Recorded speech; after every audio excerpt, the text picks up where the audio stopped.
لوگ آج بزنس میں بھی تجارت میں بھی یہ دیکھنا بھی چھوڑ دیے کہ پیسہ کہاں سے آ رہا ہے. لو دبا لو، ساری چیزیں دبا کر رکھو. کس کا مال کتنا ہڑپ لیا، کس کا حق دبا کر کے رکھ لیے، سب حرام ہے. رزق حرام کے ذریعے. صرف یہ نہیں ہے کہ آپ ذبیحہ دیکھ رہے ہیں مسلمان نے ذبح کیا ہے وہی گوشت آنا چاہیے. ارے کسی کا دبا کر کے ایک درہم بھی رکھا ہے وہ حرام ہے. دھوکہ دے کر کے کمائی ہوئی چیزیں حرام ہے. امام اعظم ابو حنیفہ رحمۃ اللہ تعالی علیہ کپڑے کے بڑے تاجر تھے. ایک بار ان کی کپڑے کی دکان میں ایک تھان میں عیب والا کپڑا آیا تھا، تھوڑا سا کچھ داغ تھا. خادم سے بتایا تھا کہ بیچنا تو یہ گراہک کو بتا کر کے بیچنا کہ اس میں عیب ہے. امام اعظم ابو حنیفہ چھوٹے موٹے تاجر نہیں تھے، بہت بڑے تاجر تھے. شام کو ان کا خادم آیا. اس دن جانتے ہو تقریباً 4 لاکھ درہم کی تجارت ہوئی تھی. سب سے پہلے آپ نے سوال کیا کیا وہ عیب والا جو کپڑا تھا وہ تھان بک گیا؟ اس خادم نے کہا بک گیا، وہ تو صبح ہی بک گیا. کہا بتایا تھا؟ کہا ارے میں بھول گیا تھا. امام اعظم نے کہا کہ یہ 4 لاکھ پورے کے پورے بانٹ دو، اس میں کا 1 روپیہ بھی میرے لیے حلال نہیں ہے. میرے عزیزو یہ ائمہ اعظام تھے جنہوں نے شک والی چیز کو بھی اپنے گھر آنے نہیں دیا.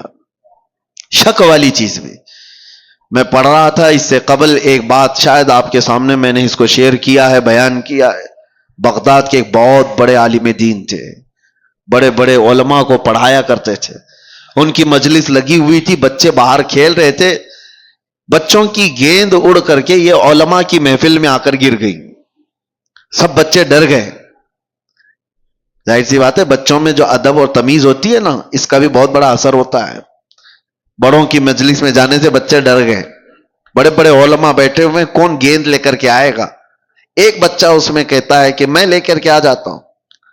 وہ بغیر خوف کیے ڈرے ہوئے سارے علماء کی گردنوں پر پھلانتے ہوئے ادھر ادھر پیر رکھتے ہوئے مجلس میں آیا اور بڑی بے حرمتی سے وہ گیند لے کر کے چلا گیا.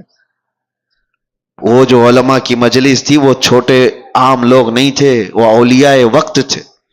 انہوں نے دیکھا اس بچے کو غور سے. وہ بچہ کوئی اور نہیں، جو استاد پڑھانے کے لیے بیٹھے ہوئے تھے ان کا ہی بیٹا تھا. جو سب سے بڑے عالم دین تھے ان کا بیٹا تھا. سب کی گردنیں جھک گئیں کہ اس بڑے گھر کا بچہ ایسی کیسی حرکت کر سکتا ہے. وہ جو بزرگ تھے وہ سر جھکا لیتے ہیں، کہتے ہیں اس کا قصور نہیں. بات در حقیقت یہ ہے کہ جب ہماری شادی ہوئی اور ہم گھر آئے تو ہم 3 دن سے فاقہ میں تھے. گھر میں کھانے کو کوئی چیز نہیں تھی. میں اور میری بیوی فاقہ کر رہے تھے. تیسرے دن ہمارے پڑوس سے ایک بھنے ہوئے گوشت کی تھالی آئی، بہت عمدہ غذا ہمارے پاس تحفے میں آئی. بھوک اتنی لگی تھی کہ ہم نے پوچھا بھی نہیں وہ کہاں سے آیا، کیا کھا لیا. پیٹ بھر کر ہم دونوں نے کھا لیا.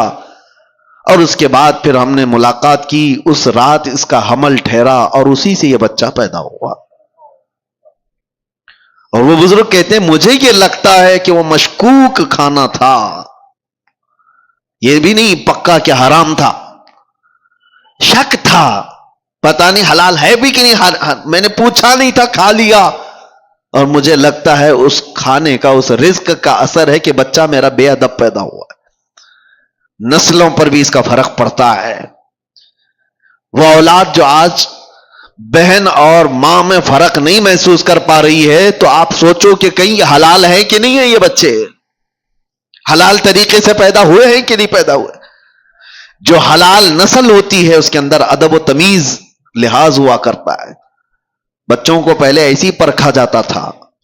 خاندان کون سا ہے یہ بھی بچوں کے اخلاق و آداب سے سمجھ میں آتا تھا. بچوں کے بولنے کے انداز سے سمجھ میں آتا تھا کہ خاندانی ہے یا نہیں ہے. آج وہ ساری چیزیں ختم ہو گئی، سارے کے سارے ویسے ہی ہیں. بات کرو